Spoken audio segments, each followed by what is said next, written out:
sabemos que hay una necesidad que tenemos en nuestro país también de tener estos espacios y sobre todo también pues de poder analizar lo que pasa en América Latina, también que nos ayude a entender esta relación que existe entre México y América Latina, cómo podemos también acercar más nuestros lazos, y por eso creíamos que era muy importante poder desarrollar este seminario.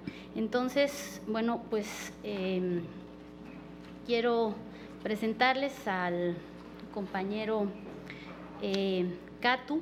Él es nacido en el País Vasco, es licenciado en Ciencias Económicas y diplomado en Políticas Públicas. Desde hace años viene acompañando distintos procesos de cambio en América Latina y el Caribe, tras haber visitado Cuba en distintas actividades políticas, brigadas, y vivir durante varios meses en el 2013 en Venezuela, después del golpe de Estado en 2002, del que acabamos justo de el día 13. Este día 13 de abril, pues, cumplir un aniversario más, el 11 de abril y el 13 de abril, de que se hubiera logrado vencer ese golpe o intento de golpe de Estado en Venezuela, entre 2008 y 2014. Él vivió y trabajó en Bolivia también, en donde le ha tocado participar del proceso de cambios en distintos ámbitos del gobierno de Evo Morales, como asesor del viceministro de Planificación Estratégica del Estado, de la Unidad Jurídica Especializada en Desarrollo Constitucional de la Vicepresidencia y del Canciller del Estado Plurinacional de Bolivia. Además, ha publicado algunos libros, dentro de los que se encuentra el libro Un Estado, Muchos Pueblos, la construcción de la plurinacionalidad en Bolivia y Ecuador, y otro que se titula Transiciones hacia el vivir bien, la construcción de un proyecto político en el Estado Plurinacional de Bolivia. En años recientes viene trabajando en el ámbito de la geopolítica y colaborando con diversos medios de comunicación contrahegemónicos como es Telesur, Le Monde Diplomatique, el canal de televisión ruso Russia Today o La Jornada en México. Katu Arconada además es miembro de la Secretaría Ejecutiva de la Red de Intelectuales y Artistas en Defensa de la Humanidad, con sedes y oficinas en La Habana y en Caracas. Bueno, sin más preámbulo, le damos la cordial bienvenida a nuestro compañero Katu, agradeciéndoles también a todos por su presencia, y bueno, le pediríamos un aplauso para darle esta bienvenida, pero sobre todo también para que nos pueda comentar cómo va a estar organizado el seminario y bueno, ya poder dar inicio también al seminario.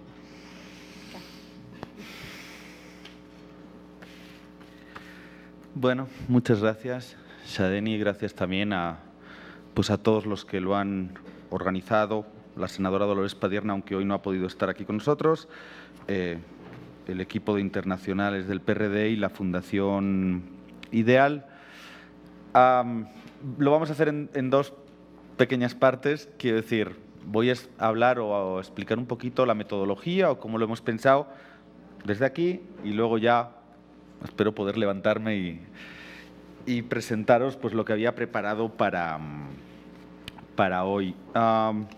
Pues casi todos, casi todas habéis recibido el email que personalmente os mandé de confirmación y donde tratamos de poner la mayor parte de información. Por ahí quedan alguna duda, igual si queréis ahora también, pues yo creo que es momento de resolverla. Este seminario consta de 12 sesiones, clases, lo tenéis ahí en un programita que os mandé y que si no se puede descargar también de la página del Senado. Son 12 clases que de alguna manera quiero dejar un poquito abiertas a la posibilidad de introducir algún cambio en función de la coyuntura política. Es decir, puede que pase algo en América Latina o en el mundo que interese especialmente trabajar, pero bueno, en la medida de lo posible trataremos de ceñirnos al guión. Son 12 miércoles entre hoy 15 de abril y el 1 de julio. En esta primera clase traté de hacerla un poquito más general. Quise trabajar como los dos temas principales que hacen, digamos, nombre o que le dan nombre al seminario, la cuestión de la crisis del capitalismo y la cuestión geopolítica, calculando también que íbamos a empezar tarde porque pues entre que la gente llega y se inscribe, la presentación, etcétera, etcétera. Voy a tratar, tanto en esta como en todas las clases, de dejar algún tipo de tiempo. Hoy quizás andemos más justos, pero de dejar algún tipo de tiempo para que podamos debatir.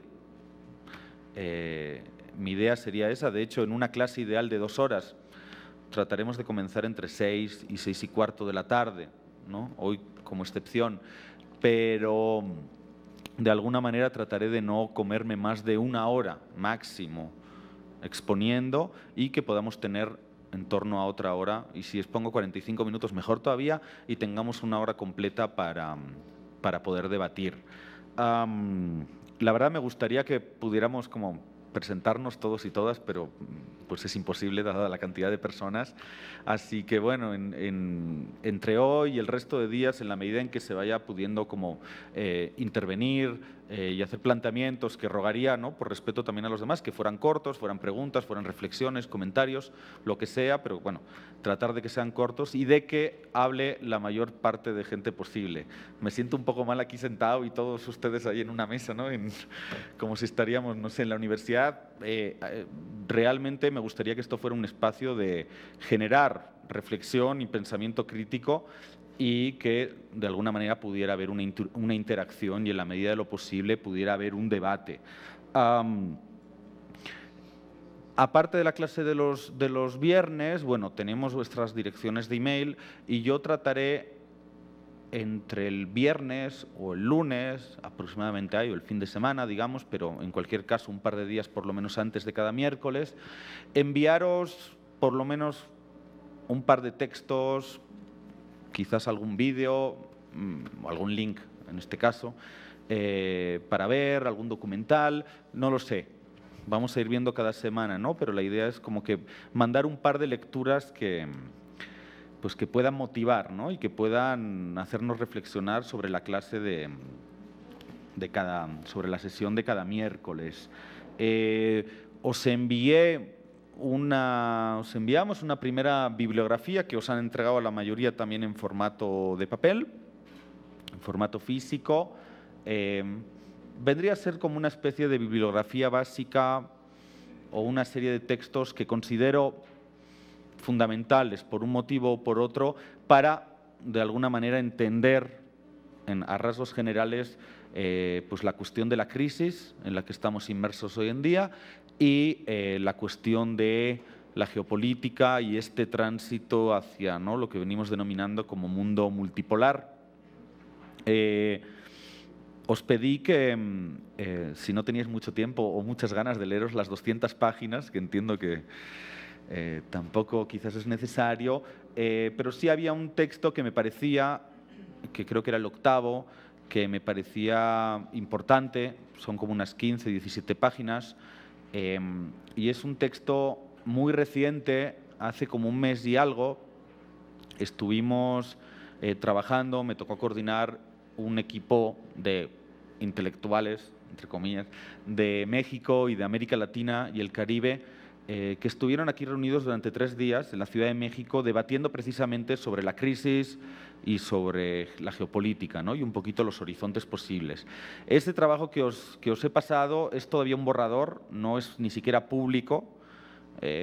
Sí se contrastó aquí con algunos, había un seminario internacional también, se contrastó con algunos partidos políticos, movimientos, intelectuales de izquierda. Estamos editándolo y yo creo que en 1 o 2 semanas se hará público y, digamos, de alguna manera tendrá difusión. La idea es que ese documento sea un aporte al debate y un aporte para la discusión política de los partidos políticos de izquierda en toda América Latina. Con esa intención se ha hecho y para eso es. Entonces, si os interesa, pues yo creo que puede ser una buena síntesis.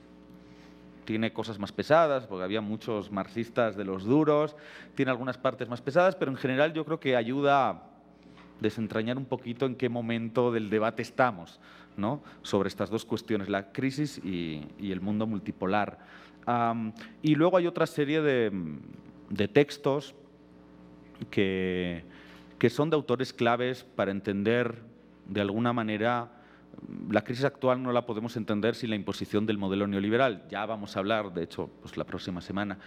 Pero pues ahí hay algunos autores y actores claves, como puede ser Immanuel Wallerstein. De hecho, el subtítulo de este seminario, ¿no?, y la referencia a ese sistema mundo capitalista, hace referencia a un concepto que vienen trabajando autores como Immanuel Wallerstein y otros.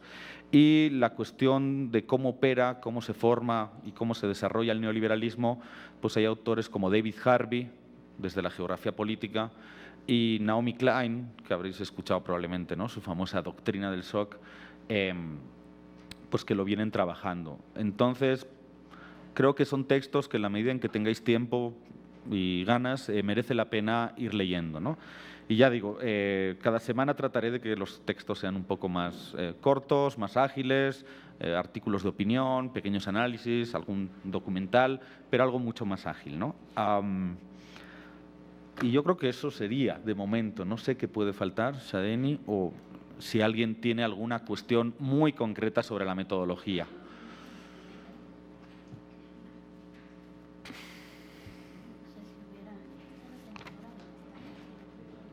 Pues sí, claro.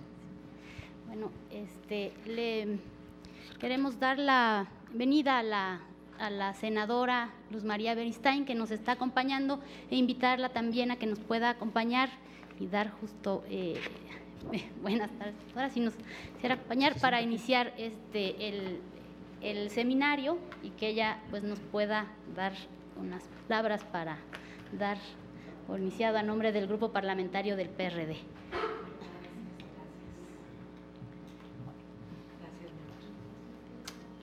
Qué gusto verte. Qué gusto, qué bueno que estás aquí con nosotros.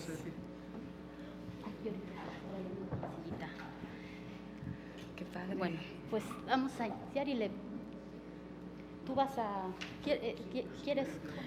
Pues nada más decir que estoy muy feliz de estar aquí con ustedes, con Katu, con Shadeni, con todos ustedes. Me encanta todo lo que aquí se va a hablar, es un gran seminario.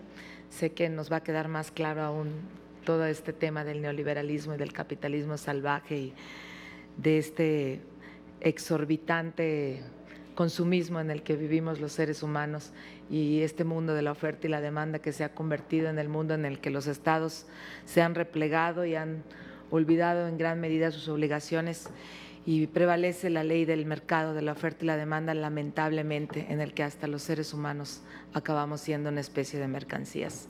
Pero bueno, muy contenta de que en el Senado se esté hablando de estos temas tan profundos, y lástima que no estén más senadores, porque sí hace falta reflexionar más agudamente sobre estos temas para que a la hora de tomar las decisiones se tomen con esta perspectiva histórica y económica que tanta falta hace aquí en el Senado. Gracias, Katu, gracias, Shadeni, y gracias a todos los aquí presentes. Pues ya una vez comentado cuál va a ser la metodología, información, pues entonces ya le dejaríamos a Katu la palabra para iniciar formalmente con el seminario. Muchas gracias. Yo creo que hacia arriba. Bueno, no puedo hablar de pie, o sea, sentado, así que voy a tener que hacerlo de pie, más cómodo. ¿Se ve bien las dos pantallas que hay ahí? Así como más o menos alcancéis a ver los de los laterales. Bueno, porque algunas cosas creo que sí son importantes, como que se pueda mirar la pantalla. Fijaros, estaba pensando ayer como la primera lámina, y se me ocurrió poneros esta lámina. Vamos a ver en esta clase varios mapas. Voy a necesitar ir mirando la hora para no pasarme el tiempo. Fijaros, este es un mapa que de casualidad el otro día, no sé, navegando, no sé qué cosa, encontré. Es un mapa de las Naciones Unidas, del Programa Mundial de Alimentos de la FAO, que explica, o con colores, ¿no?, creo que se entiende, explica la situación o el mapa del hambre en el mundo, ¿no? Los colores más claritos es muy baja, menos de un 5%, la proporción de personas desnutridas en el mundo, y esto se va incrementando, menos del 15%, entre 15 y 25, 25 y 35, hasta más de 35 las zonas más oscuras. ¿Qué es lo que podemos observar en este mapa? En un primer lugar, bueno, yo claramente, a pesar de los matices y demás, que obviamente en el mundo siempre los va a haber, creo que podemos observar claramente cómo hay un norte y hay un sur en ese mapa. Hay un norte desarrollado, hay un norte con tasas de desnutrición muy bajas, y hay un sur, ¿no?, y especialmente África, con tasas de desnutrición ya altísimas. Hay excepciones muy honrosas. Fijaros, Cuba, tan cerca de los Estados Unidos, y está con menos del 5% de desnutrición infantil. De hecho, no tiene, o el porcentaje es mínimo. Pero, de alguna manera, fijaros, hasta en un mapa de las Naciones Unidas, hasta en un mapa que tiene que ver con el hambre en el mundo, ya podemos observar claramente cuál es la división. Esto no lo vais a ver tanto, pero os lo voy a leer. ¿Por qué sistema mundo o sistema mundo capitalista? Que hace referencia, incluso con ese guión. Os leo algunas cosas. Esto básicamente es Immanuel Wallerstein, y si queréis como profundizar en estas ideas, tenéis ahí en la bibliografía, como os decía. Pues la colocación del guión intentaba señalar que se hace referencia no a sistemas, economías o imperios de todo el mundo, sino sobre sistemas, economías e imperios que son un mundo, en este caso. En un sistema mundo estamos frente a una zona espacio-temporal que atraviesa múltiples unidades políticas y culturales.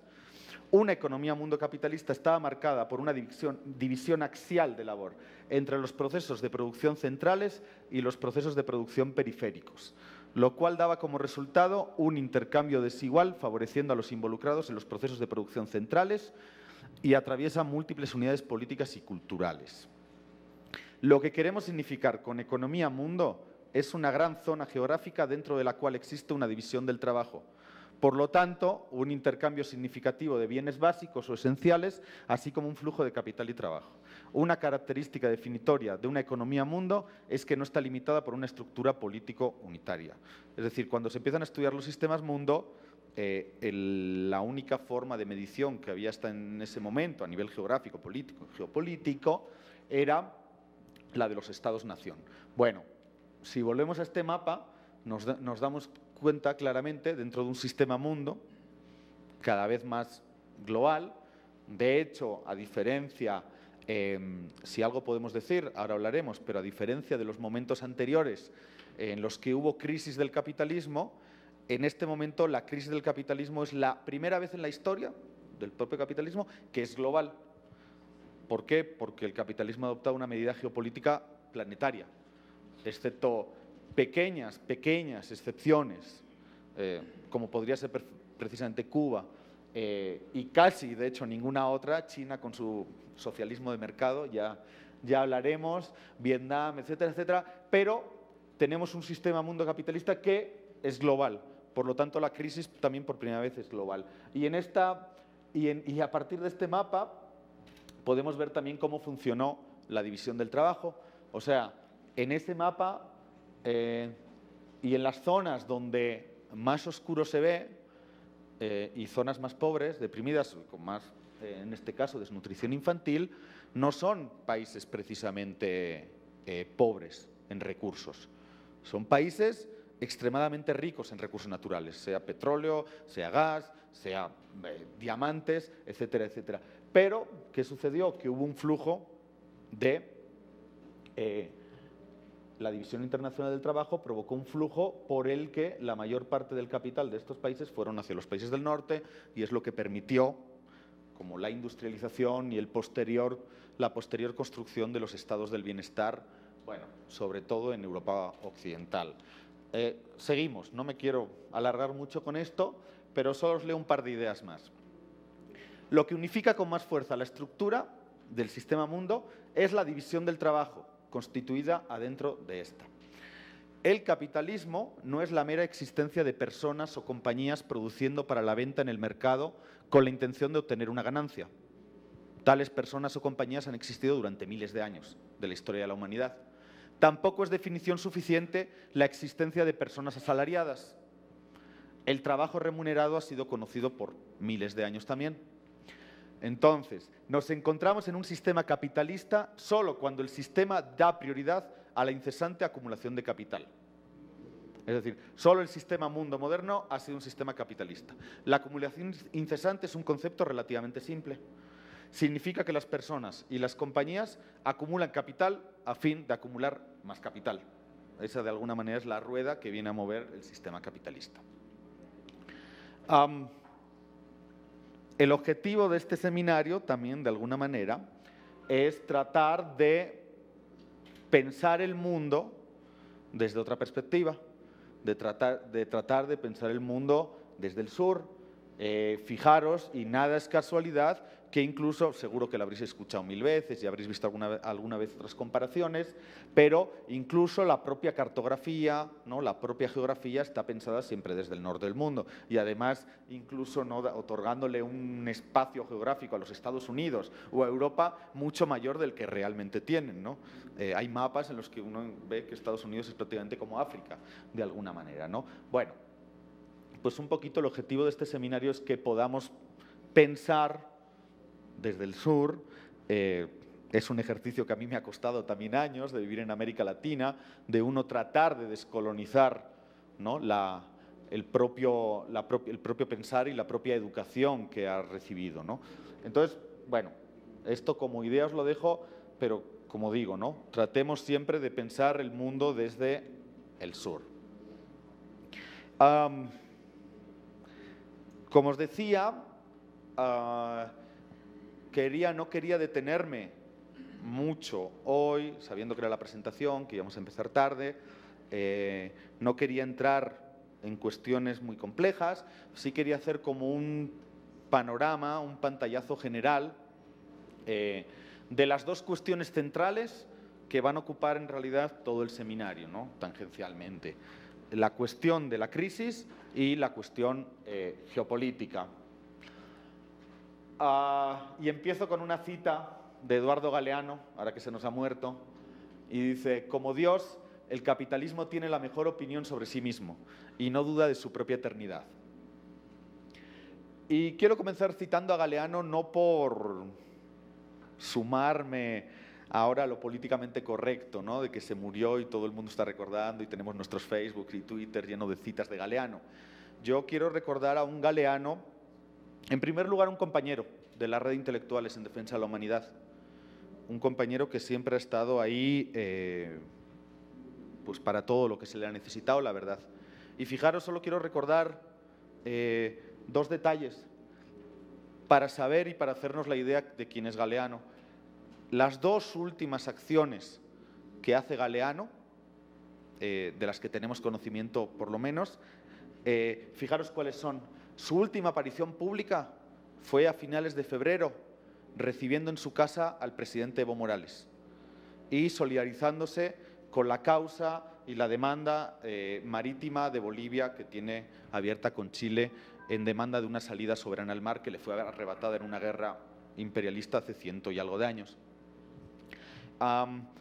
Y lo último que hizo, que tenemos conocimiento, fue firmar una firma, la de Galeano en este caso, en favor o pidiendo la derogación a Obama del decreto imperial que había emitido recientemente contra Venezuela, declarando a Venezuela un peligro para la seguridad nacional.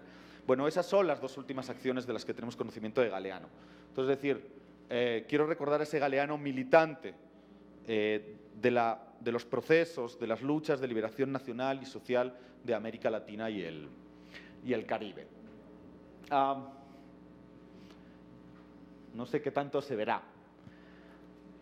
Esto es, seguro que también habréis visto muchas comparativas, ¿no? Esto es el número de planetas que se requieren para sostener al mundo si extrapolamos el consumo de cada país al resto del mundo. Es decir, tenemos que, si todo el mundo consumiera productos, recursos naturales, etcétera, etcétera, al ritmo que lo hace Brasil, necesitaríamos 2 planetas cada año para consumir. Si todo el mundo consumiera, todos los países del mundo consumieran al ritmo que lo hacen los Estados Unidos, fijaros, necesitamos 5 planetas y medio para subsistir, ¿no? Normalmente el planeta tiene una capacidad de carga, de regeneración, ¿no?, de los propios recursos que van a ser consumidos. Pues este año, siempre estos estudios son un poco relativos, pero este año se calculaba que en torno a agosto ya nos consumimos todos los recursos que el planeta podía regenerar. Y a partir de ahí entramos en déficit. ¿Y esto por qué es importante? Bueno, porque no podemos entender la crisis que vivimos hoy en día si no es también por la búsqueda insaciable de recursos naturales. Y además, por si no fuera poco, pues nuevos actores se han sumado de alguna manera a este mercado de consumo de recursos naturales. Y son 2 claros, son China y la India. Yo a veces, el año pasado estábamos dando unas clases de formación política a los trabajadores de YPFB en Bolivia. YPFB es como vuestra Pemex. Bueno, era, porque YPFB sigue siendo pública y del Estado. Entonces, es la mayor empresa del Estado, una vez que se nacionalizaron los recursos naturales. Y yo ahí discutía mucho con los compañeros, ¿no? Una nueva clase media del proceso, ¿no? Compañeros, pero que hay aprendiendo. Y ahí discutía con ellos, porque ellos, claro, obviamente ven como un orgullo ser de YPFB y YPFB como pilar de un modelo económico, ¿no? Los recursos naturales nacionalizados y todo eso, ¿no?, provocando una redistribución de la riqueza en manos del pueblo boliviano. Está perfecto, pero yo igual les planteaba algunas inquietudes y yo les decía, ¿no?, y les provocaba y les pinchaba con todo esto. Está bien, pero finalmente consumir recursos naturales para alimentar o para sacar de la pobreza a 10 millones de bolivianos y bolivianas, pues no es tanto problema en el conjunto del mundo. Pero yo les decía, y obviamente Bolivia, y eso es un debate que se ha tenido en varios espacios de negociación de Naciones Unidas y entre el sur y el norte, obviamente Bolivia tiene todo el derecho, ¿no?, lo que se plantea, y todos los países del sur, tiene todo el derecho al desarrollo, tiene todo el derecho a sacar de su pueblo a la pobreza, tiene todo el derecho a explotar sus recursos, y más cuando antes estos recursos eran explotados para enviarlos al norte, ¿no?, como decíamos, y por eso el norte se pudo industrializar y pudo generar sus estados del bienestar. Entonces, ¿cómo le vas a negar a cualquier país en desarrollo hoy en el mundo su derecho al desarrollo, su derecho a sacar a su gente de la pobreza? Pues no puedes, ¿no? Pero el problema es que garantizar todo eso para 10 millones de bolivianos y bolivianas, casi 11, pues no es un problema. Pero garantizar todo eso para 1.300 millones de chinos y garantizar todo eso para 1.300 millones de gentes de la India, pues es realmente un problema. Y no tenemos mundo suficiente, ni recursos naturales suficientes, ni cobre suficiente en el mundo para dar electricidad, ni para generar saneamiento básico, ni nada. Entonces, tenemos realmente un problema, y quizás sea algo que veamos en otras clases, porque afecta mucho a cuál es el modelo de desarrollo, ¿no? Y es un debate que permanentemente lo hemos tenido en Bolivia, debatiendo ese derecho al desarrollo con los derechos de la madre tierra. Y yo digo, no desde una perspectiva ecológica, de que queremos cuidar a los arbolitos, no, es que no tenemos mundo suficiente. Entonces, parte importante de la crisis estructural que vivimos hoy en día es, o hace mucha referencia a los recursos naturales. Varias tablas aquí que tienen que ver con el petróleo en este caso, ¿no?, que probablemente sea el recurso natural finito, además, pues más importante, pero que nos van a ayudar también a entender por qué está pasando lo que está pasando hoy en el mundo. La primera tabla es sobre el consumo total de petróleo, miles de barriles por día. Los datos cuesta actualizarlos, estos, fijaros, es incluso del Departamento de Energía de los Estados Unidos, llegan hasta 2012, pero igual nos sirve perfectamente para entender. Principal consumidor de petróleo en el mundo, los Estados Unidos. Después China, que ya está a punto de alcanzar a Estados Unidos en cuanto a consumidor mundial de energía, de recursos naturales, por lo tanto. Tercero, Japón, la India, Arabia Saudí, etc. Segunda de las tablas, esta es el consumo. La producción, ahí tenemos Arabia Saudita como mayor productor, seguido de los Estados Unidos, Rusia, China, Canadá, Irán, etc. Aquí ya podéis ver un desfase. Los Estados Unidos consumen 18.000 millones de barriles por día. Pero 18 millones de barriles, está en miles de barriles expresado, por día.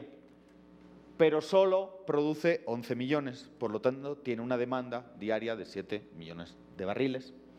Y la tercera de estas láminas son las reservas probadas de petróleo. Y aunque mucha gente no lo sabe, Venezuela es quien tiene las reservas probadas de petróleo más grandes del mundo. Por lo tanto, nada es casualidad y no por algo Venezuela hoy es el país más asediado de América Latina. Por dos motivos también, y luego hablamos. Porque por otro lado también es el proceso que más ha avanzado en una perspectiva, en un horizonte post-neoliberal.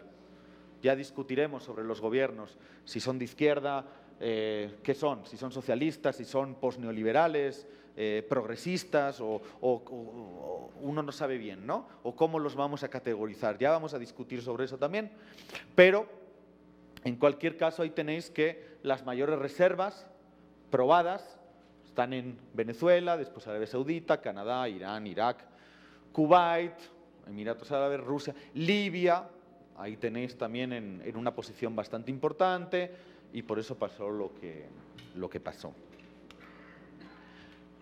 Ahí tenéis otra lámina que ilustra el déficit o la diferencia entre la producción de petróleo en Estados Unidos y su consumo, lo que veíamos antes, y cuál es la diferencia. Y es por ese déficit que pasan las cosas que pasan, como en Libia, como en Siria, o la agresión que sufre Venezuela, pero también es por ese déficit que se están explorando técnicas como el fracking, ¿no? Que es la fractura hidráulica a alta profundidad, se mete gas, se fractura la tierra y de ahí, bueno, se trata de extraer gas o en este caso petróleo. Una cosa o un debate que quizás tengamos en alguna clase más, la cuestión del fracking, porque no sé cómo está la cosa en México, pero entiendo que también hay algún tipo de exploración y un tema pues, que cada vez es más importante entender las consecuencias que está teniendo, incluso en los propios Estados Unidos ya se está prohibiendo el uso del fracking en algunos estados.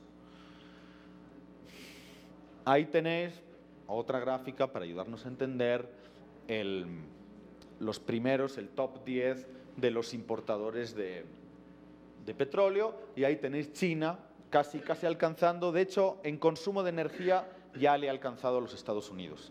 Todavía Estados Unidos hoy sigue siendo la principal economía del mundo, su gasto militar multiplica por 10 todavía el de China, para empezar, que le sigue, pero en cuanto a consumo de energía ya están igualados. En cualquier caso, también en alguna de las sesiones, no recordará cuál, pero vamos a hablar de China. Y otra gráfica del PIB o el peso, el porcentaje en el PIB mundial que tiene cada país. En rojo tenéis cuál era el peso, el porcentaje en 2011 y aquí tenéis ya en gris la proyección para 2030. Y aquí podéis ver ya la diferencia, ¿no? Se calcula que en 2030 Estados Unidos tendrá en torno a un 18% del PIB mundial y fijaros China que está ya prácticamente en el 27-28% de ese PIB. Y estos datos son también importantes para, de alguna manera, pensar el momento actual que algunos venimos definiendo, es todo un debate también, pero algunos venimos definiendo como de pérdida de hegemonía de los Estados Unidos y entrada en la fase de dominación. La hegemonía, yo ahí me sigo, ya me parecía excesivo ponéroslo como bibliografía, pero yo ahí sigo bastante autores como marxistas clásicos como Antonio Gramsci, en cuanto a que piensan la hegemonía como una forma de construcción cultural. La hegemonía no es solo la búsqueda de la persuasión mediante la fuerza, mediante la violencia, sino también es la búsqueda del consenso, y para eso tú tienes que convencer, para eso tú tienes que seducir, para eso tú tienes que construir, como sí han construido los Estados Unidos, una cultura. Y todavía podemos decir que a nivel cultural, pues la cultura de los Estados Unidos, la cultura del capitalismo, sigue siendo todavía la cultura imperante en la mayor parte del mundo, y de hecho no se ha podido construir ninguna alternativa que se le asemeje, una alternativa global. En eso estamos. Pero de alguna manera sí estamos en la fase de esa pérdida de hegemonía y la entrada en la fase de dominación, y la dominación solo puede ser mediante la fuerza y solo puede ser violenta. Probablemente estemos en la etapa de decadencia, ¿no?, de un imperio que durante muchos años, además, luego lo vemos, y sobre todo desde que cae el muro y cae, ¿no?, termina la Guerra Fría, esos dos bloques enfrentados entre sí, bueno, una potencia que ha sido única, que sí ha tenido la hegemonía durante estos años, hasta que empiezan a surgir otras potencias y hasta que empieza esa etapa de declive. Y esa etapa de declive es la más peligrosa porque precisamente la dominación solo puede ser hecha mediante la violencia, ¿no?, como estamos viendo hoy en día en el mundo. Y ahí surge, y ya vamos a hablar mucho más, no solo hoy, sino otros días, ahí surge pues otro de los elementos centrales de este nuevo mundo multipolar, otro de esos polos, que es Rusia. Rusia en este caso, que además de tener una economía fuerte en otros aspectos, sobre todo es uno de los principales productores de recursos naturales del mundo, en este caso de gas, no de petróleo, pero fijaros ahí, os viene la cantidad de gas suministrada a otros países, en este caso cercanos, Europa, y fijaros que pues mucho más de un tercio, casi el 40% de la economía de todo lo que se importa en Alemania, que es el motor europeo, es gas ruso. Eso también, estos pequeños datos es importante entenderlos, por ejemplo, cuando analizamos el conflicto en Ucrania, ¿no? Y ahora vamos a ver también por qué. Esto es lo que hace referencia un poquito a la crisis, así, colocando algunos elementos solamente para el debate. Solo para cerrar con esta partecita, quiero volver a esa primera parte, y en realidad la idea hubiera sido desarrollarlo mucho más de las anteriores crisis del capitalismo, ¿no? Se entiende que hay sobre todo dos grandes crisis anteriores. Una a finales del siglo XIX, 1873, 1896, y la otra, la famosa crisis, el crack de la bolsa de Nueva York, 1929, etcétera, etcétera, ¿no?, justo antes de la Segunda Guerra Mundial. En aquella primera crisis del capitalismo, 1873-96, el capitalismo solo estaba desarrollado en Europa Occidental, Estados Unidos y Canadá, ¿no?, en un norte muy concreto y muy concentrado del mundo. Por lo tanto, no tenía ningún tipo de dimensión global. En esa segunda crisis de 1929, pues el capitalismo sí se había extendido, sí tenía un alcance mucho más amplio y global, pero ahí se encontraba con la resistencia de todo el bloque soviético y del bloque socialista en general. Por lo tanto, tenía un contrapeso.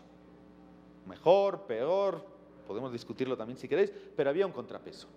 La característica principal de la crisis del capitalismo hoy en día es que no hay ningún tipo de contrapeso. O sea, es decir, la crisis nos agarra en una situación de, como decía, de dimensión geopolítica planetaria, ¿no?, que abarca todo el planeta y que además se conjuga con otras crisis que también habréis oído mencionar varias veces y que, bueno, una de ellas es la crisis energética, que es en la que quería resaltar sobre todo estos elementos, pero tenemos una crisis alimentaria y tenemos una crisis también bastante importante en la cuestión climática y que al final todas entre ellas están interrelacionadas, ¿no? Como os decía, el mundo no puede seguir creciendo, ni siquiera va a ser capaz de construir procesos de industrialización y de construcción de estados del bienestar, como se construye en Europa. Ni siquiera el mundo en estos momentos es capaz de construir o de generar esos estados en el sur del mundo, por mucho que crezcan. No hay capacidad. De hecho, de alguna manera esos estados del bienestar fueron una concesión que hizo el capital, a ver, sin ponerme muy denso, pero una concesión que hizo el capital, la propia socialdemocracia y demás, ante el bloque, en esa Guerra Fría y en esos dos bloques, ¿no? Capitalismo y comunismo, el capital en las zonas que controlaba geográficamente hizo una serie de concesiones, porque se lo podía permitir, la tasa de ganancia que estaba obteniendo, hizo una serie de concesiones para...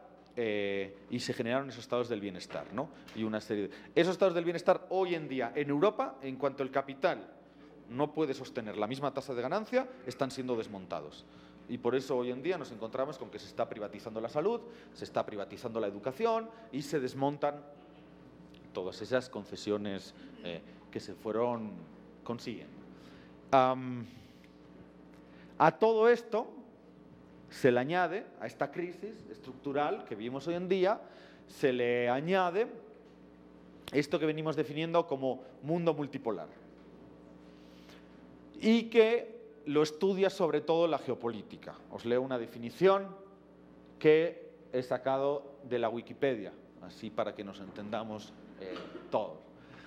Geopolítica, ciencia que, a través de la geografía política, los estudios regionales y la historia, estudia la causalidad espacial de los sucesos políticos y sus futuros efectos. La geopolítica es una ciencia que nace sobre todo con un geógrafo sueco como a finales del siglo XIX, inicios del siglo XX, y que luego la agarran unos geógrafos alemanes, la comienzan a desarrollar y que, por ejemplo, durante el nazismo tuvo mucha importancia, porque los nazis eran unos grandes estudiosos precisamente de los espacios geográficos, de las influencias políticas y de cómo todo eso se iba a desarrollar. De hecho, todos estos estudios geopolíticos tuvieron mucha importancia en que la Unión Soviética, la Federación Rusa en su momento, porque vendieron Alaska a los Estados Unidos. Y Alaska se colocó también como un muro de contención ante ese norte conformado por Canadá y Estados Unidos. Si nos ponemos a observar en estos últimos años, tenemos tres grandes flujos, tres grandes cambios estructurales en estos últimos 50 años. Entre 1945, cuando finaliza la Segunda Guerra Mundial y comienza el New Deal y toda esta etapa de desarrollo y prosperidad, y 1992 tenemos una etapa claramente de bipolarismo, ¿no? De dos polos muy claros, ya decíamos, Estados Unidos y la Unión Soviética. Cae el muro, llega la perestroika, y se desintegra la Unión Soviética y comenzamos una etapa unipolar de hegemonía de los Estados Unidos. Etapa que finaliza en torno a 2001 y comienzan a surgir estos nuevos actores geopolíticos. Hay un estudioso, un compañero, un amigo estudioso de la geopolítica al que le he robado varias también de datos y de láminas de un libro muy interesante que os recomiendo, que se llama Atilio Borón, es argentino, es un compañero sociólogo, marxista argentino, y que sí viene estudiando en los últimos años. Tiene un libro muy interesante que se llama América Latina en la geopolítica del imperialismo, y ahí podéis encontrar muchos también de estos datos. Atilio siempre recuerda, él está obsesionado con Brzezinski. Brzezinski es como el intelectual de cabecera de los gringos en la cuestión geopolítica. Brzezinski fue de origen polaco, pero bueno, estadounidense, polaco-húngaro, creo polaco. Brzezinski fue ya asesor de seguridad nacional con Carter. Brzezinski fue el autor de, qué sé yo, de financiar en 1979 a los talibanes para que expulsaran a la Unión Soviética. Él fue, por medio de la CIA y de la Agencia de Seguridad Nacional, el encargado de financiar a Bin Laden, literalmente. No estoy haciendo bromas, supongo que lo sabéis, pero pues, Bin Laden en concreto y los talibanes en general fueron financiados por la CIA para expulsar a la Unión Soviética que estaba invadiendo Afganistán. Esos mismos, hace no tanto, y la venía a reconocer la propia Hillary Clinton, secretaria de Estado de los Estados Unidos, ellos mismos financiaron el surgimiento del Estado Islámico. En ese intento de desalojar a un presidente legítimo, nos guste o no su régimen político, como era Bashar al-Assad, en Siria, en ese intento de desalojar a Siria y financiar a la supuesta oposición a los rebeldes sirios, bueno, hubo una inyección muy grande de armas, de armamento pesado y de millones de dólares, y de ahí, de esos grupos, es de donde surge el Estado Islámico, que bueno, es más complejo y lo debatiremos, pero en líneas generales es eso. En el 97, Brzezinski ya venía a decir que el peor resultado para la geopolítica de Estados Unidos, pero también el más improbable, era el surgimiento de la alianza de China con Rusia y con Irán. Bueno, pues para desgracia de Brzezinski, hoy en día tenemos a esos actores como actores fundamentales del nuevo tablero geopolítico en el mundo. Y pues quería mencionar también algunos de ellos, Rusia, India y la China, se articulan en los famosos BRICS, junto con Brasil y junto con Sudáfrica. Y lo importante de los BRICS, bueno, en América Latina también el vínculo que hace Brasil con todo ello, ¿no? Pero lo importante de los BRICS precisamente es eso. Si no tienen que tener un sistema político, económico, qué sé yo, que nos agrade o más o menos, sino lo importante de los BRICS es el contrapeso que le hacen, ¿no?, en este juego, en este tablero geopolítico, pues a los, en este caso, a los Estados Unidos. Según Brzezinski, planteaba tres imperativos para preservar la hegemonía de los Estados Unidos. El primero de ellos era impedir coaliciones entre los vasallos y mantener su dependencia en términos de seguridad, referido a Europa y Japón principalmente. La OTAN hacia el este y hacia el sur. Mantener a los tributarios obedientes y protegidos. En América Latina y el Tercer Mundo, ¿cómo operan? Los TLCs, los Tratados de Libre Comercio, el Fondo Monetario Internacional, el Banco Mundial, los acuerdos de cooperación militar. E impedir la unión de los bárbaros, China, Rusia, Irán, América Latina y el Caribe. Toda la doctrina militar de los Estados Unidos ha subordinado la diplomacia que han venido haciendo. Es decir, la diplomacia de los Estados Unidos depende básica y exclusivamente de la doctrina militar. Y Brzezinski todavía sigue por ahí asesorando, aunque parezca mentira. Haciendo referencia a eso, y fijaros que en el conflicto de Ucrania, ¿no?, que bueno, todavía se mantiene, pero hace no tantas semanas, meses, estuvo de una actualidad muy grande, lo que había en disputa en Ucrania era mucho más que lo que los medios de comunicación pues, nos dejaban ver. Aquí tenéis cómo los países que conformaban la OTAN en 1990 y en 2009, y cómo se va corriendo el eje militar, nuclear, también hacia el este. Estos son los países que conforman la OTAN actualmente. Aquí tenemos Rusia y aquí tenemos la OTAN. Fijaros dónde está Ucrania y lo que implica. Por no hablar de que los principales gasoductos y el gas que va desde Rusia hasta Europa atraviesan Ucrania. Están tratando de hacer un paso por aquí y por una parte de Turquía, pero de momento los principales gasoductos atraviesan Ucrania. Aquí otro mapa, o visto desde otra perspectiva, está un poco alargado porque lo hice más grande para que ocupara toda la pantalla, pero aquí podemos ver, ¿no?, cómo las bases militares de Estados Unidos y de la OTAN pues prácticamente están rodeando Rusia y China, que obviamente tampoco tiene bases militares. Y aquí podéis ver otro pequeño mapita para ver cuáles son las zonas de influencia o los países que tienen armas nucleares, bajo tratados de no proliferación o sin tratados, pero aquí podéis ver cuáles son los países que cuentan con armas nucleares. Bueno, ¿cuáles son los síntomas de este nuevo orden, de este nuevo mundo multipolar? Algunos de ellos. Los Estados Unidos amenazaron con bombardear Siria y no pudieron hacerlo.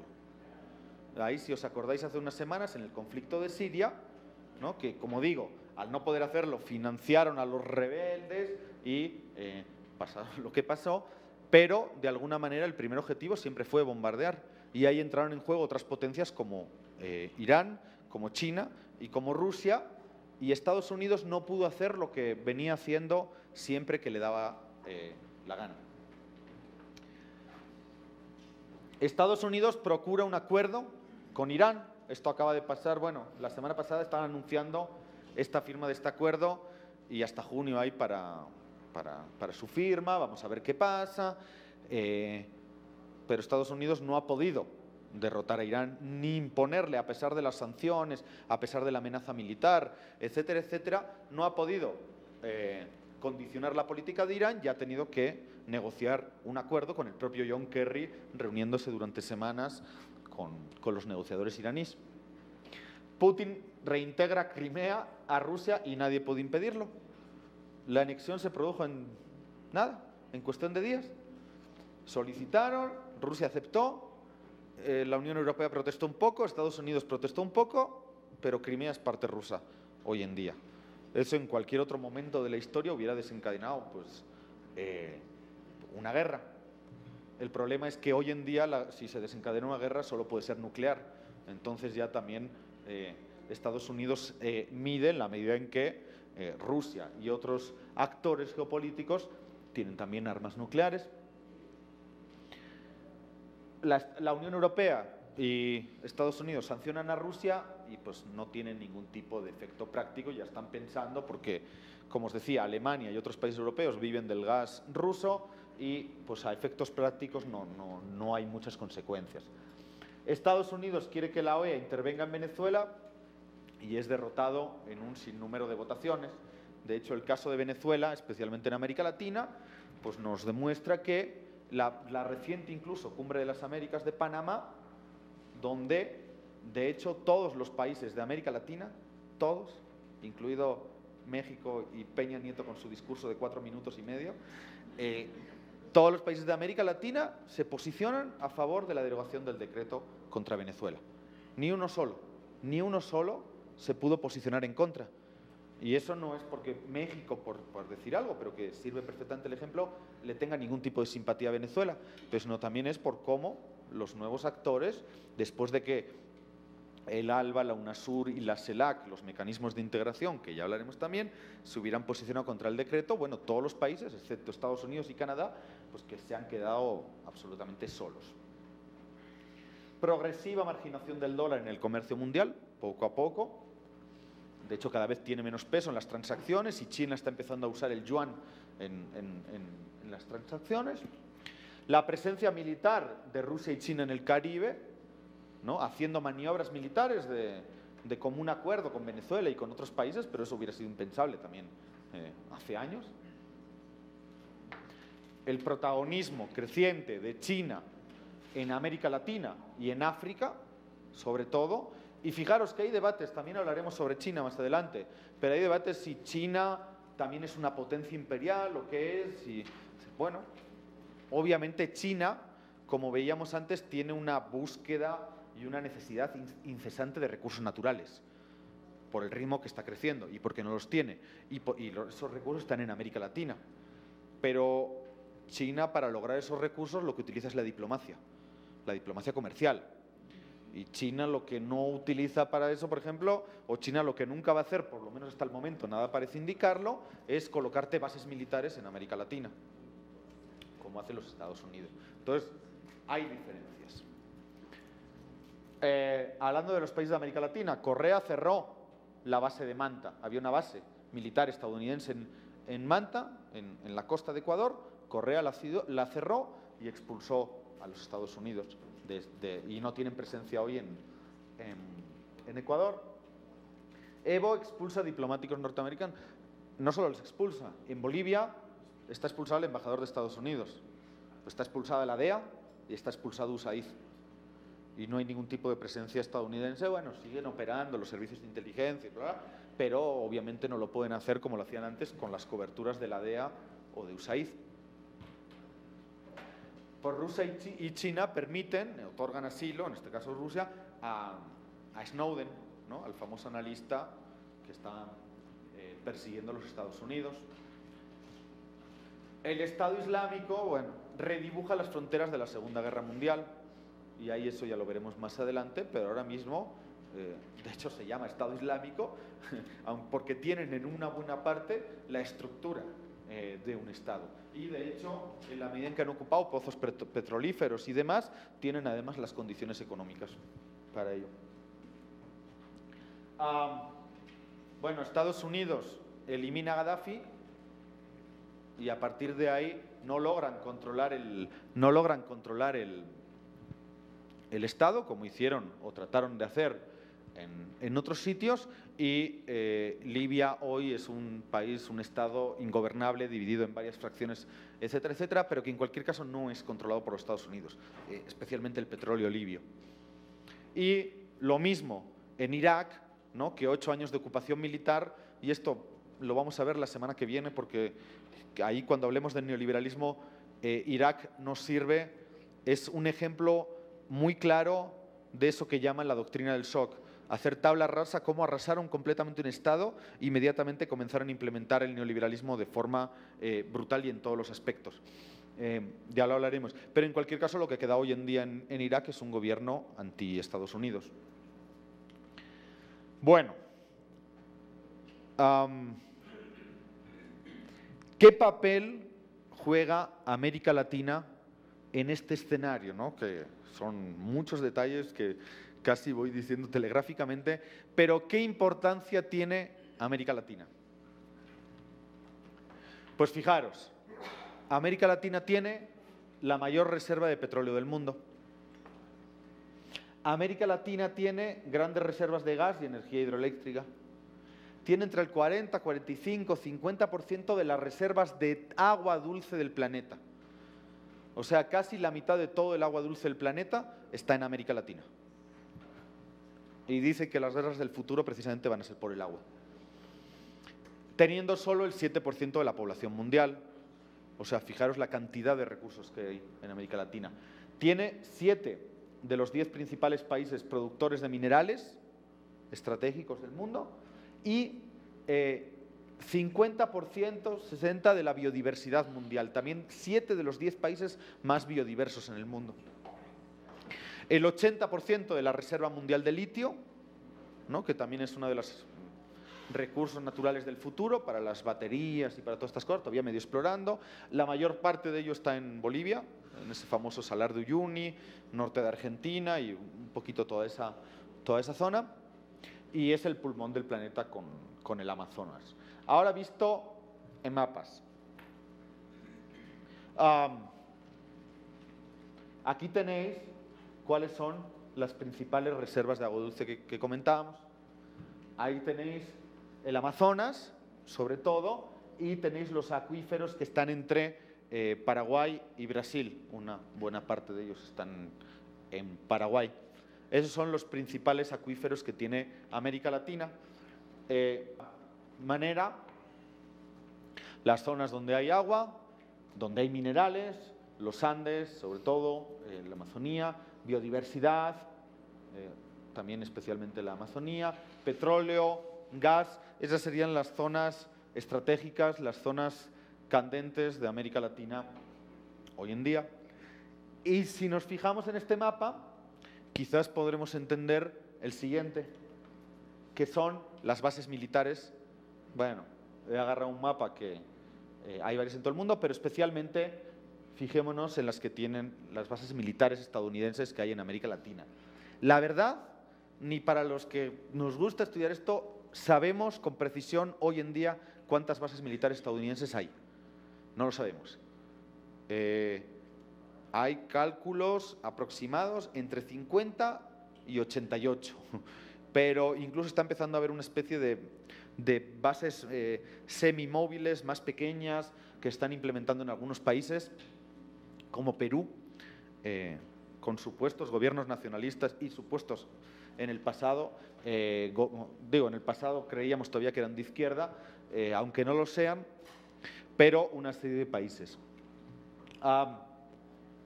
Si vemos o si nos fijamos en el mapa de las bases militares, obviamente en Bolivia no hay bases, el mapa es un poco más antiguo, esta base militar no está, y la de Manta que os decía en Ecuador tampoco está. Este es un trabajo que hizo el Observatorio Geopolítico Latinoamericano, que funciona en la UNAM, con Anastasia Seña y otra gente, e hicieron como un mapeo. Pero donde nunca ha habido era en Brasil, y si vemos las bases militares, la mayor parte de bases militares, en la medida en que no se pueden, en que no pueden instalarse en Brasil, están rodeando la Amazonía. Aquí tenemos este mismo mapa, pero incorporándole los ejercicios conjuntos, los ejercicios navales que hacen hoy los Estados Unidos, bien vía el Pentágono, bien vía ejercicios conjuntos, acuerdos con otros países. Esas vendrían a ser los flujos, las líneas de Estados Unidos hoy en América Latina. Y hay, pues, de nuevo, también otro mapa que nos ilustra en qué puntos hay bases navales, submarinas, etcétera, etcétera, en América Latina y el Caribe. En Panamá, solo por poner un dato, Panamá, que acaba de ser la Cumbre de las Américas, Panamá fue invadida, supongo que la gente más mayor se acuerda, los más jóvenes quizás no, en 1989, no hace tanto. En Panamá, y no por algo, el presidente Nicolás Maduro, el otro día, el sábado, cuando se baja del avión en Ciudad de Panamá, antes de ir a la cumbre de presidentes, antes de ir a ver a Obama y a todos, lo primero que hizo fue ir a visitar un barrio popular, El Chorrillo. El Chorrillo, un barrio bien popular, a orillas o cerca del mar, en Panamá, contenía una base militar panameña que fue bombardeada brutalmente por aire con F-117 y desde el mar, y se calcula que murieron en 1989 en ese bombardeo de un barrio en una invasión gringa. Se calcula que murieron unas 500 personas solo ese día, el 20 y algo de diciembre del 89. Bueno, en Panamá hoy, ¿sabéis cuántas bases militares estadounidenses hay? 12. 12 bases estadounidenses en territorio panameño, donde acaba de ser la Cumbre de las Américas. Desde luego, Obama estaba perfectamente protegido en Panamá. Y aquí, vamos a tener media hora. Aquí quiero terminar de nuevo con Galeano, ¿no? La historia de América Latina es la historia del despojo de sus recursos naturales. De alguna manera, los dos elementos que veíamos y que vamos a ir viendo durante estas sesiones, ¿no? La crisis del capitalismo y toda la cuestión geopolítica, ¿no? El tránsito hacia este mundo multipolar, etcétera, etcétera. Si en algún punto del planeta van a tener un aterrizaje, eso va a ser en América Latina. ¿Por qué? Pues tenemos estos dos elementos, crisis y mundo multipolar, geopolítica. Uno, América Latina, como hemos visto, cuenta con la mayor parte de recursos naturales del planeta, de biodiversidad, de minerales estratégicos, de agua dulce, etcétera, etcétera. Por lo tanto, en los próximos años y en esta disputa, en la medida, ¿no?, en que se profundiza la crisis y a la vez la voracidad, ¿no?, y algunos países siguen necesitando ingentes cantidades de recursos, bueno, sobre todo se pueden encontrar en América Latina. Y dos,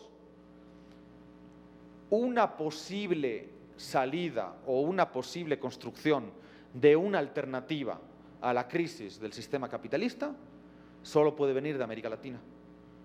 Una América Latina que es el único espacio donde, como digo, mejor, peor, con más intensidad, con menos, con problemas, con tensiones, que también iremos viendo, pero es el único sitio del mundo donde se están construyendo escenarios post-neoliberales. Ya digo, ni siquiera voy a hablar de socialismo, pero cuanto menos sí escenarios post-neoliberales, que sí dejan atrás el neoliberalismo, que sí, de alguna manera, construyen proyectos nacional populares que además provocan, impulsan una redistribución de la riqueza y, por lo tanto, que comienzan a apuntar a algún tipo de horizonte postcapitalista. Solo apuntar. Pero en cualquier caso es la única región del mundo, como digo, la mayor parte de los recursos naturales y la construcción de un horizonte postcapitalista. Eso hace que todos estos elementos, de alguna manera, durante los próximos años, vayan a confluir de manera directa en América Latina. Y si os parece, como en la segunda sesión sí íbamos a hablar más ya de lo que es el modelo neoliberal y de cómo opera, pues si os parece lo dejamos aquí a modo de introducción y pues podemos tener un pequeño debate. Gracias.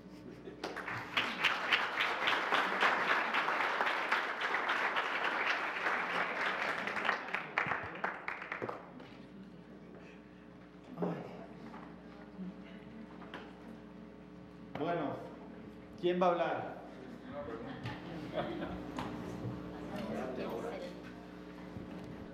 El micrófono.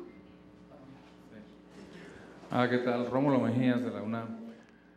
Soy profesor de la UNAM. A ver, en la Cumbre de las Américas, la séptima Cumbre de las Américas, se puede deducir de allí, de lo que observamos, que se ha producido como un cambio en la correlación de fuerzas de América Latina respecto del imperio capitalista, ¿no? Aunque claro, todavía falta muchísimo, ¿no? Pero como quiera que sea, los presidentes, por una parte los del Caribe, nunca habían hablado, nunca se habían manifestado como tales. Siempre habían asumido pues que el presidente de Estados Unidos pues era el gran poderoso, el dios pues prácticamente, se endiosaba. Pero ya no. O sea, ya se vio que ellos hablaron, incluso asumieron posiciones en contra del decreto, ¿no?, de Obama respecto de Venezuela. Y aparte todos los demás presidentes, exceptuando algunos, digamos, de poco peso se puede decir, han perdido peso, los presidentes representantes del capitalismo, pero todos los demás, y con mucha fuerza y contundencia, sí se manifestaron abiertamente, desafiaron prácticamente al imperio, ¿no? Entonces, esto, bueno, me hace pensar pues, de que hay un cambio en la correlación de fuerzas. Y bueno, me gustaría que ahí, sobre ese aspecto, ahí lo podríamos ver, ¿no? Y por otra parte, lo que acabo de comentar, pues de que desde América Latina es de donde se puede ver la posibilidad de un cambio, o sea, a nivel mundial, en cuanto a que se está trabajando en algunos países, los de mayor, digamos, avanzada hacia el socialismo, un modelo postcapitalista, un modelo postneoliberal, ¿no? Esto, ¿hasta qué punto puede significar un conflicto? O sea, porque el imperio tan fácilmente no se va a dejar desplazar por estos países emergentes en cuanto al nuevo modelo. Y aparte, estamos viendo que en la era actual, el imperio capitalista, representado por las grandes corporaciones poderosas del mundo, más las 147 famosas que se dicen por ahí, se ve que están apretando muy fuerte, ¿no? Y particularmente en el caso de Venezuela y bueno, de Argentina, Brasil, Ecuador, Bolivia, etcétera. Bolivia ahorita como que la están dejando tranquila, pero eso es temporal. Se ve que están apretando bastante fuerte y están acudiendo a otros ámbitos de influencia, como el caso, digamos, de España, que bien sabemos que está bombardeando muy fuerte también al régimen bolivariano. Entonces, yo tengo la inquietud, un poquito el último punto que planteaste, de prever, digamos, hasta qué punto el imperio va a permitir esto, ¿no? El avance de un modelo posneoliberal, que efectivamente, aunque ya estamos viendo que se está viendo un avance, pero hasta qué punto lo va a permitir, ¿no? O sea, apenas como que estamos apenas iniciando pues en ese proceso. Bueno, gracias. ¿Alguien más quiere comentar? Por aquí ya había algunos, si quieren, vamos así. ¿Quién más hay?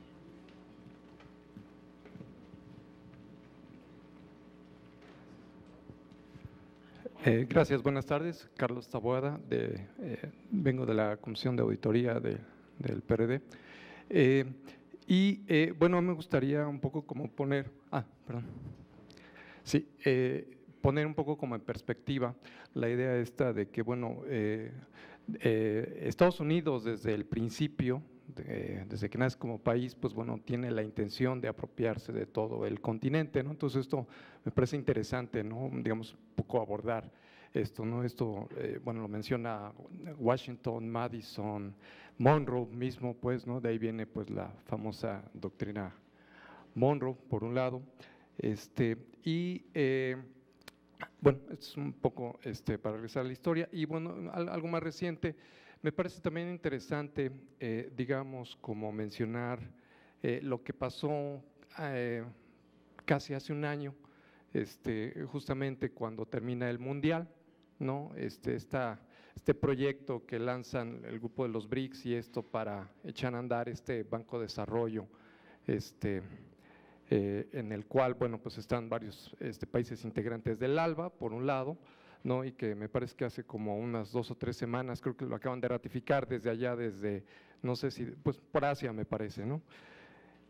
Y bueno, pues me parece como muy interesante esto, ¿no? Porque incluso eso, lo que sucedió hace un año, me parece que viene a ser como un desafío concretamente para la doctrina Monroe, ¿no? O sea, porque prácticamente la doctrina Monroe lo que establecía era el impedimento de que otros países de otros continentes participaran en algún tipo de inversión o como quiera que sea en América. Entonces, pues a mí me parece pues como muy interesante esto en el sentido de contextualizarlo para la construcción de este mundo multipolar. Y por último, esto ya para el contexto nacional, me parece que fue el doctor Lorenzo Meyer, me parece que de él lo escuché y creo que parece que viene planteado en el último libro que escribió. Yo no lo he leído, pero bueno, retomo esta cita de él, que él tenía especial preocupación en el contexto de la reforma energética ya aprobada en nuestro país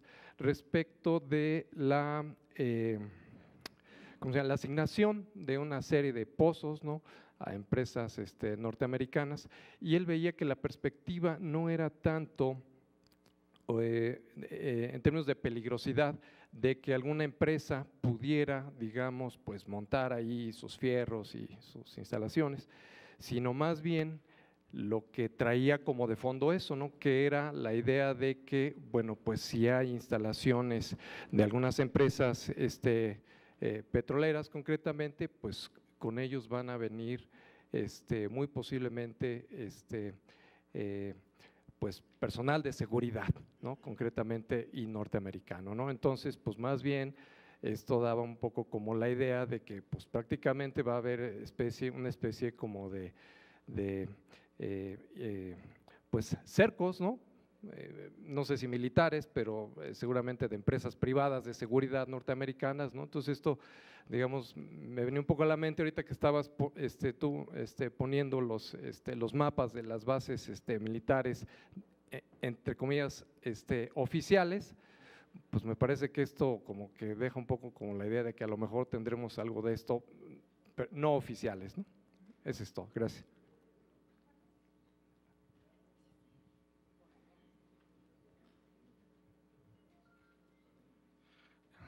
¿Qué tal? Abonando pues en esta percepción sobre la crisis del imperialismo norteamericano, hay un detalle que creo que no se ha valorado suficientemente. En las batallas contra el Estado Islámico, los Estados Unidos están dependiendo para los combates de tierra de la asesoría de la oficialidad iraní. Eso es muy importante en muchas partes del planeta en donde están enfrentando al Estado Islámico, son oficiales iraníes los que están dirigiendo pues los combates terrestres y están movilizando a las bases chiitas en varias partes del mundo, ¿no? Esto implica que el imperialismo, quizá por primera vez, al menos en lo que va del siglo pasado y el siglo actual, el imperialismo no tiene una hegemonía militar completa. O sea, si el Estado iraní está apoyando en este momento, ¿no?, a los gringos en esto, pues habría que considerar, ¿no?, también que su hegemonía militar, que sería pues la segunda fase, ¿no?, la fase de dominación, quizá no se pueda implementar si no cede en algunos puntos del planeta, ¿no? Eso por un lado. Por otro lado, en el libro que citas de Atilio Borón, que por cierto, pues sí, este mapa creo que lo hace Esther Ceseña, ¿no?, allá en la UNAM. Él denuncia pues que hay 3 bases militares en México, ¿no? Una en Chicomucelo, Chiapas, otra en Jiquipilas, ya instaladas, y una tercera en los suburbios de Puebla, ¿no? Esa es una base que da entrenamiento policíaco y que inauguró este señor, ¿cómo se llama? Valle, ¿no? Moreno Valle, ¿no? O sea, ya los tenemos aquí, nada más que probablemente no estén portando el uniforme reglamentario de Marín, ¿verdad? Y lo último pues es la percepción en el resto de América Latina de México, ¿no? Ahora que pareciera que debido a las declaraciones de Peña Nieto, pareciera que México es como la última barricada, ¿no?, diplomática del imperialismo norteamericano. O sea, ¿cómo lo están viendo allá en el resto de América Latina? Gracias.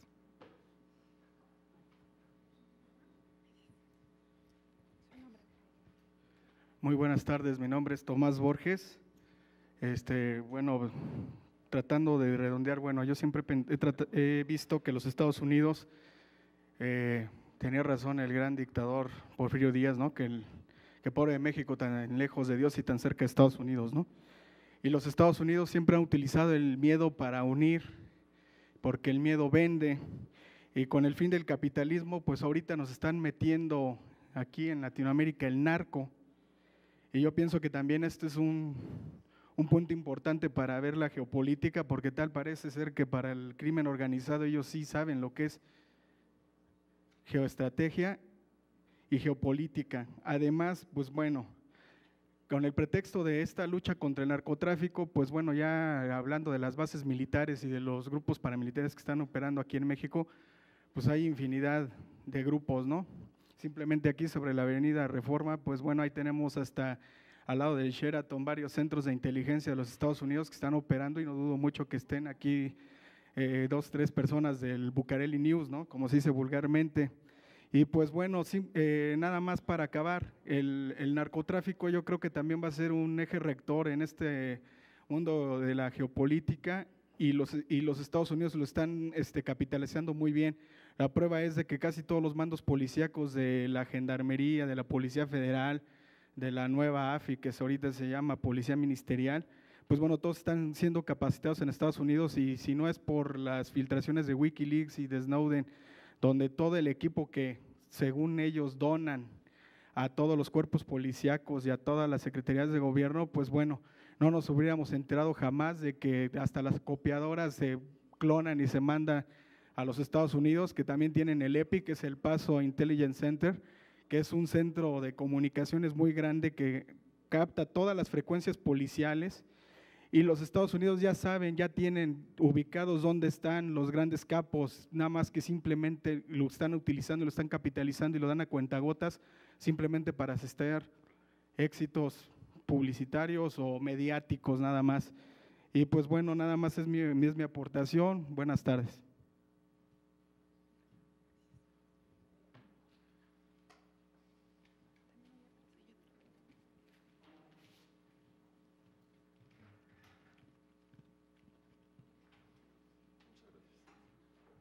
Damián Gallegos, catedrático de la UAM y alumno de la UNAM. Ser muy puntual respecto a la exposición.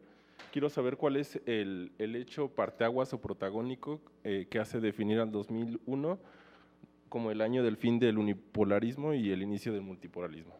Nada más. Muchas gracias.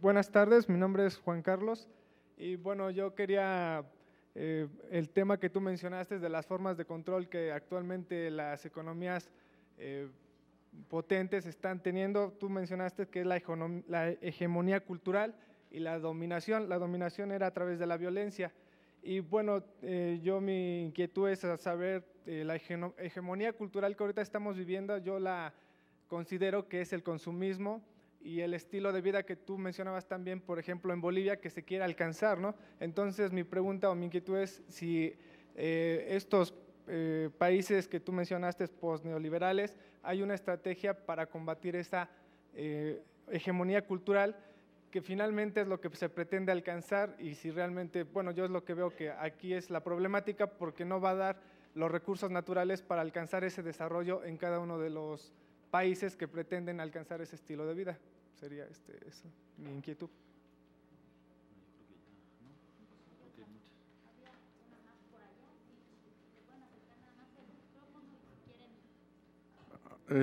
Por acá Raúl Rueda, del Frente Amplio Social y Unitario. Nosotros, de varias organizaciones, hemos estado analizando, pensando, preocupándonos por lo que sucede en este país. Y al ver ahora esta cuestión de la crisis del capitalismo, y específicamente en México, parece que hablas poco de México, no sé si cuál sea la razón, pero bueno, hay mucho que decir de México, en el sentido de que, al menos yo como veo la cuestión de la crisis del capitalismo, en México es una parte muy importante para Estados Unidos, ¿sí? Todas las reformas estructurales que se impulsaron, que se acordaron, ya sabemos la historia, responden precisamente a este avance del capitalismo. ¿Sí? Yo, como trabajador, por ejemplo, en la industria de las comunicaciones, soy jubilado de Teléfonos de México, 43 años trabajando en Teléfonos de México, ¿sí? Sé de estas implicaciones y sé ahora cómo viene la cuestión ahora con la reforma en las telecomunicaciones, que se pretende precisamente tener este control de una franja que coincide con la reforma petrolera. Entonces, ese es el avance, pero el avance que yo veo, ¿sí?, del capitalismo es muy diferente al que se pretende con otros países. Aquí el avance que se está teniendo es de este mercado, la expansión del mercado de Estados Unidos en México. Son las mismas condiciones, las mismas formas de producir y de consumir, ¿sí? Nada más que nosotros efectivamente nos están explotando todos nuestros recursos, pero a un precio muy alto, ¿sí? Los compañeros campesinos ya están empezando a plantear sus repercusiones sobre ellos. O sea, quiere decir que va a ser o se hace, ¿no?, al precio al que caiga, en lo que se refiere a la utilización de los recursos, ¿no? Sí. Las repercusiones en los trabajadores también es lo mismo, o lo permites al precio que sea, ¿sí?, también. Entonces, aquí la reflexión entonces es qué vamos a hacer nosotros como sociedad, cómo vamos a actuar como sociedad, ¿sí? Está bien, vemos este comportamiento del capitalismo y vemos que es un conjunto de empresas multinacionales. Hay la historia en varios países, Chile es un ejemplo también del comportamiento de las empresas multinacionales. Son capaces de derrumbar gobiernos, ¿sí? Entonces, nosotros, ¿cuál es la fórmula? Esa es la reflexión que yo tengo que realizar a través de toda esta información que nos están entregando. ¿De qué me va a servir toda esta información? Decir el capitalismo sí está avanzando, está tomando nuevas caras, nuevas expresiones y ¿sí? Tenemos que reflexionar precisamente sobre las consecuencias que está teniendo sobre la población, ¿sí? En lo que se refiere sobre la sociedad y qué vamos a hacer. Gracias. Bien, pues entonces continuamos ya con…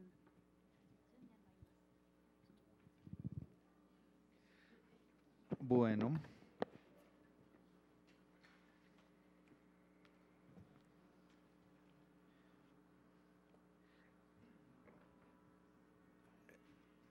Comenzando por el final, si no he hablado de México, compañero, aparte de ese bonito artículo que tenéis en vuestra Constitución, el 33, en este caso especialmente es porque, bueno, lo que tratamos es precisamente, yo no voy a ser obviamente quien hable de México, ¿no? He venido muchas veces, conozco, pero vengo a traer otras experiencias. ¿Qué está pasando en el mundo? ¿Qué está pasando en América Latina? Ante un México que de alguna manera, yo no sé cuán lejos de Dios está, pero sí os puedo asegurar que está lejísimos de América Latina. Un México que vive a espaldas, ya no es solo que se haya convertido en la frontera sur de los Estados Unidos, sino es un México que vive totalmente de espaldas a América Latina. Y al revés también, ¿no? Y a la vez América Latina, por esa desconexión histórica que ha habido. En América Latina y en América, sobre todo el sur, quizás un poquito en Centroamérica, pero en Sudamérica no se conoce nada de lo que pasa en México. Obviamente, claro, se conoce pues, los titulares desastrosos y terribles que cada cierto tiempo México ofrece, ¿no? Al mundo. Pero de alguna manera no se conoce mucho. Entonces yo sí creo que es importante, este seminario lo que pretende es como dar una mirada al mundo con especial incidencia en América Latina y a partir de ahí cada uno tendrá que sacar sus propias conclusiones. Incluso tenemos una última sesión que, ¿no? Como clase final, que ya veremos en qué la transformamos o qué forma le damos, que es precisamente también para tratar de aterrizar algunas conclusiones, ¿no? Pero bueno, primero vamos a tener mucho que debatir previo a eso. En cualquier caso, ya que estoy… ahora vuelvo a la Cumbre de las Américas, pero ya que estamos con México, pues mira, yo creo que ese discurso de Peña Nieto en la Cumbre de las Américas es absolutamente significativo. A cada presidente le dan 8 minutos por protocolo para que hable. Todos, porque 8 minutos es poco y son presidentes y tal, todos lo sobrepasan con creces. De hecho, el mejor fue Raúl Castro, que llegó y dijo, a mí me han dado 8 minutos, pero como no me habían invitado a las 6 cumbres anteriores, me deben 6 por 8, 48. Y habló 42 minutos. Entonces, el señor Peña Nieto, su presidente, habló 4 minutos y medio. Y no dijo nada. Digo, pues no hay más palabras, ¿qué puedo decir? O sea…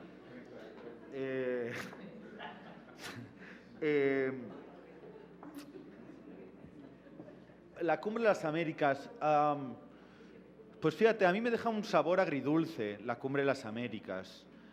Por cierto, aprovecho para hacer un poco de propaganda, porque hoy hemos grabado un programa, análisis de debate sobre la Cumbre de las Américas en ¿cómo se llama? Rompeviento TV, que es una televisora que emite por internet, que emite online, y ahí el director de opinión de la jornada, Luis Hernández Navarro, tiene un programa Contracorriente, de debate y de análisis político, y hemos estado invitados hoy Ángel Guerra, columnista de la jornada, y yo, y lo emiten mañana a las 10 de la noche.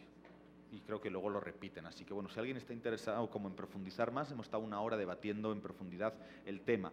Pero en cualquier caso, una idea de las que he planteado es que a mí me deja un sabor agridulce, porque obviamente lo positivo ha sido la unidad que comentaba, ¿no? Latinoamericana y caribeña. 33. Por supuesto, de Cuba ya la teníamos, esa unidad, ¿no? La anterior cumbre de las Américas se dijo, o en la siguiente cumbre, en Cartagena de Indias, o en la siguiente cumbre participa Cuba o no volvemos. E incluso muchos presidentes del ALBA dijeron que no iban ni siquiera a participar si Cuba no estaba. Entonces yo creo que ha sido una victoria, en primer lugar, del pueblo cubano, pero también de todos los países de América Latina y el Caribe, de unos más que de otros, obviamente, pero ha sido una victoria de esa unidad latinoamericana el que Cuba estuviera presente, esa histórica foto, ¿no?, entre Raúl Castro y Obama. Es una victoria de la unidad latinoamericana y caribeña que todos los países, como digo, ¿no?, hasta los más neoliberales, desde México, Colombia, Perú, todos alineados y pidiéndole a Obama, o por lo menos no diciendo nada, porque de hecho Peña Nieto creo que fue también el único que no dijo nada, pero mejor que no dijera nada, todos los países pidiéndole a Obama que derogara el decreto, y el propio Obama que tuvo que salir de la sala porque ya realmente era, o sea, le estaban cantando los 40, ¿no?, con unos discursos, algunos brillantes. De verdad recomiendo ver el de Raúl Castro, recomiendo ver el de Cristina, recomiendo escuchar a Correa y recomiendo escuchar a Evo Morales, ¿no? Muy bien, Evo lo leyó, pero lo que dijo realmente apuntaba a todas las contradicciones de los Estados Unidos. Bueno, todo eso es positivo, pero también a mí me deja una sensación, como decía, ¿no?, agridulce, porque entre lo negativo, pues la cumbre salió sin una declaración final. ¿Y eso qué significa? Que los Estados Unidos volvieron a bloquear el consenso latinoamericano y caribeño. Había consenso en declarar, fijaros qué cosas tan radicales, no tan izquierdistas y revolucionarias, declarar la salud como un derecho universal y como derecho básico. Bueno, los Estados Unidos se opusieron en ese documento final. Estados Unidos y Canadá, ¿no?, de acólito, pero Estados Unidos. Había varios temas, el tema del cambio climático, la transferencia de tecnología, ¿no?, que hace mucho a lo que hablábamos del norte y del sur. Y es como, bueno, ¿cuándo el norte va a pagar sus deudas históricas con el sur? Y le transfiere la tecnología. Y sigue vendiendo, en cambio, ¿no?, la tecnología, y ni siquiera toda, ¿no? Se guarda un montón de cosas que los países en desarrollo podrían utilizar, por ejemplo, para frenar el cambio climático, en este caso, ¿no? La cuestión de las bases militares. Había varios elementos. Yo creo, para no alargarme con esto, igual ya estamos casi las 8, yo creo, y ahí rescato una idea de Correa en el plenario, que me parece muy interesante, porque a veces no queremos decir, bueno, mejor que desaparezca la OEA. No, convirtamos la OEA en un campo de batalla entre las dos Américas. Sí, por eso digo, desarrollando esa idea, es decir, tenemos por un lado el bloque de los Estados Unidos, como digo, una hegemonía en declive que comienza a convertirse en dominación, y por la fuerza, obviamente, y por el otro lado tenemos la CELAC, como un foro nuestro americano, ¿no?, latinoamericano, caribeño, que empieza a construir una hegemonía, como digo, post-neoliberal. Yo sé que estas cosas, obviamente, decirlas en México, ¿no?, uno de los países más atrasados, digo, en el furgón de cola de todo este proceso latinoamericano, pues claro, no es lo mismo que, no sé, decirlas en Venezuela o en Argentina. Pero aún así, fíjate hasta qué punto se está construyendo esa hegemonía, como digo, ¿no?, que México igual se ha tenido que sumar. Y ni siquiera se han atrevido, ¿no?, por lo menos han tenido la mínima vergüenza y decencia de estar en el furgón de cola de América Latina y el Caribe, y no con los Estados Unidos y México. Y eso no es por una decisión de México, ni de Peña Nieto, porque les hubiera gustado estar en el otro lado. Eso es por lo que se ha conseguido en ese otro bloque, ¿no? En este caso, que ya la CELAC había aprobado una declaración de condena, unánime por lo de Obama, por lo de Venezuela, etcétera, etcétera. Y ahí entra esa cuestión de posneoliberalismo, poscapitalismo. Ya digo, ¿no?, yo me gusta definir los procesos como posneoliberales. Aquí incluso algo que vengo trabajando, ¿no?, planteo, cuando pensamos los procesos en América Latina y el Caribe, los procesos de izquierda, hay como un núcleo duro bolivariano, ¿no?, así lo define el programa, y una especie de segundo anillo progresista, ¿no? Claro que hay diferentes ritmos e intensidades, pero yo sí creo que todos comparten de alguna manera, en mayor o menor medida, ese horizonte posneoliberal. Es muy difícil hablar de poscapitalismo. Siquiera en algunos países hay lo que el vicepresidente de Bolivia, Álvaro García Linera, define a veces como hilillos de socialismo. Porque fíjate además que lo que se ha hecho en esta etapa histórica es de alguna manera, bueno, primero ganar llegar al gobierno por medio de las urnas, una vez que se llega al gobierno te das cuenta de que llegar al gobierno no es tener el poder, ¿no? Y eso pues ya hablaremos cómo lo vivieron en Bolivia, ¿no? En Ecuador, en Venezuela, que llegaron al gobierno pero los compañeros no tenían el poder. Y ahí hubo una disputa muy fuerte y muy jodida durante esos años. Y de alguna manera estás ocupando el Estado, pero desde el Estado ni siquiera se puede construir socialismo. En Bolivia, ¿no? Un proceso con el que me identifico mucho y en el que pasa mucho tiempo, pues al final estábamos casi gestionando un capitalismo de Estado dentro de un sistema mundo capitalista, ¿no? Lo que estás haciendo de todas formas es, obviamente, y a partir de eso, una redistribución de la riqueza como nunca antes, ¿no? Ya lo hablaremos, pero solo te doy un dato. En 2005, hace no tantos años, hace 10 años, 9 años de proceso, en Bolivia la pobreza, la extrema pobreza, la gente que vive con menos de $1 al día era del 40%. Esa es la herencia del neoliberalismo. Hoy está por debajo, está casi en el 15%. Y Evo plantea que en 2025, que se cumple la segunda independencia, la segunda independencia, sea de 0%, ¿no? Las personas que estén en situación de extrema pobreza. Es decir, está habiendo avances muy grandes, y ya los discutiremos. Pero obviamente, a partir de reforzar el peso de la economía estatal, y obviamente dentro de un sistema capitalista, lo que el Estado puede hacer es impulsar procesos o formas de entender la democracia, de entender la economía y de entender otros espacios comunitaristas, ¿no? Y por lo tanto socialistas, pero no puede decretar el socialismo, porque sí. Esa experiencia ya la tuvimos, ¿no? Con el socialismo real y no funcionó, por desgracia, pero no funcionó. Entonces, pues yo creo que estamos todavía en ese proceso, ¿no? En esa suma de procesos postneoliberales que tienden a construir algunas estructuras postcapitalistas, pero todavía muy incipientes, ¿no? Y ahí estamos. Y en ese tránsito, pues es importante los BRICS. Estoy tratando de responder así un poquito a las cosas que se han planteado. Los BRICS, esa presencia de Rusia, de China, de la India, todas estas economías emergentes que ya pues no son tan emergentes, son supereconomías, porque no me importa tanto si, digamos, de alguna manera Rusia, podemos discutir cuán capitalista es, sí, incluso hasta cuán neoliberal en muchos de sus aspectos. El problema es lo que te digo, que se están generando otro tipo de relaciones políticas, económicas, culturales, científicas, tecnológicas, y esa mirada sur-sur, bueno, está funcionando, y a América Latina le interesa como contrapeso precisamente a toda esa hegemonía de los Estados Unidos, ¿no? Que igual sigue, y no solo mediante las bases militares. Ahí tenemos la Alianza del Pacífico en lo comercial, ¿no? De la que México forma parte, ya hablaremos también. Te digo, en esa balanza y para hacer contrapeso, yo creo que sí es importante esa mirada sur-sur y esa relación con todas estas nuevas potencias, ¿no? Especialmente en América Latina, en América del Sur, sobre todo con Rusia y con China, que son los que más presencia tienen. Preguntaba el compañero por el tema del 2001. Fíjate, no me acuerdo ahora la cita exacta, pero hace poco Cristina Fernández de Kirchner, presidenta de Argentina, en un foro por la emancipación y la igualdad que hubo en Buenos Aires, ella planteaba que el cambio de época, el fin de la historia, precisamente todos estos gurús estadounidenses, ¿no? Brzezinski hemos nombrado, pero el otro fundamental que no puede faltar en nuestras reflexiones es Fukuyama, ¿no? Francis Fukuyama, que escribe en 1991 El fin de la historia.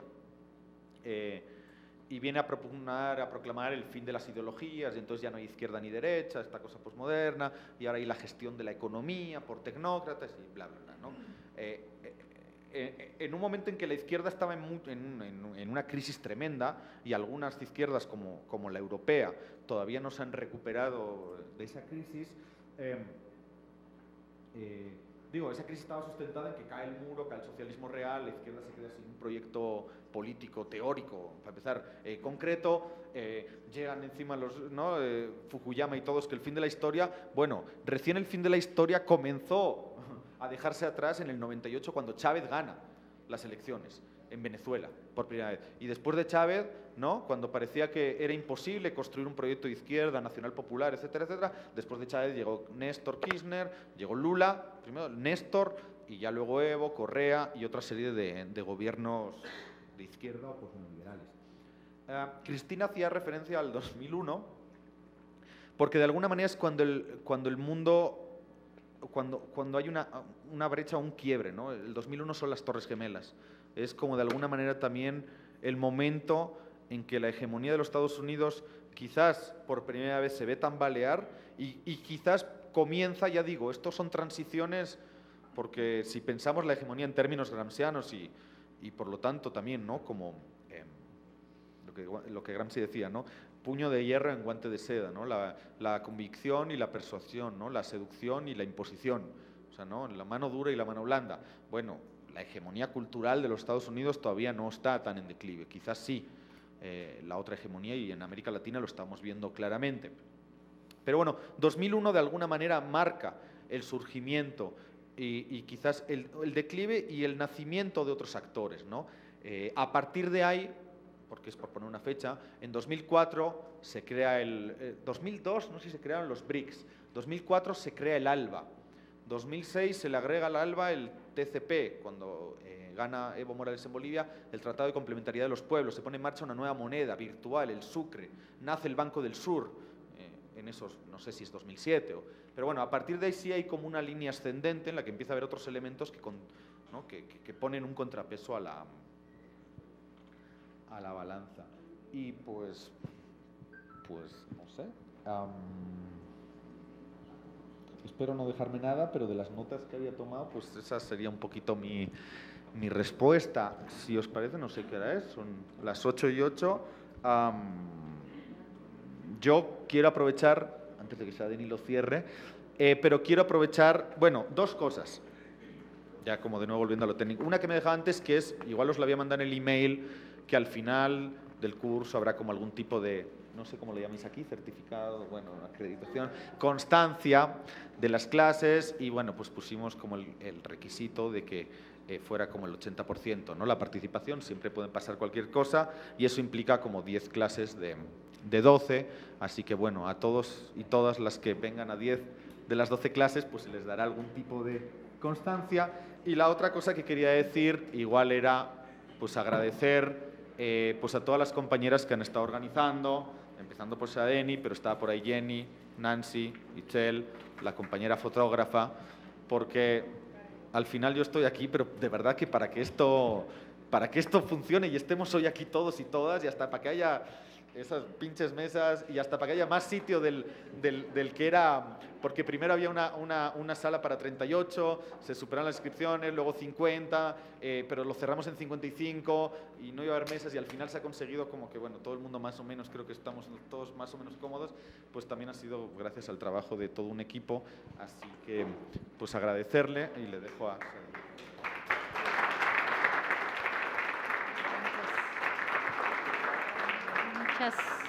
Muchas gracias. También quisiera aprovechar y comentarles que también se puede seguir en vivo, precisamente porque hubo varios compañeras y compañeros que ya no pudieron participar en el seminario, pero bueno, se puede seguir en vivo a través del sitio de internet del canal del Congreso. Agradecer también que, bueno, se ha estado grabando y que vamos a estar subiendo las sesiones también en la red para que después se puedan consultar o puedan compartir con otros compañeros durante lo que dura este seminario. Y bueno, entonces nos estaríamos viendo el próximo miércoles para iniciar aquí a las 6. Se les va a hacer llegar también los materiales que ya habíamos comentado, y bueno, está planteado 2007-2008, crisis del capitalismo o capitalismo en crisis será el tema de la próxima sesión. Y bueno, pues agradecerles nuevamente a nombre de la senadora Dolores Padierna, también del grupo parlamentario, que bueno, también nos han facilitado y apoyado para este seminario, del Departamento Internacional del PRD y de la Fundación de Ideal por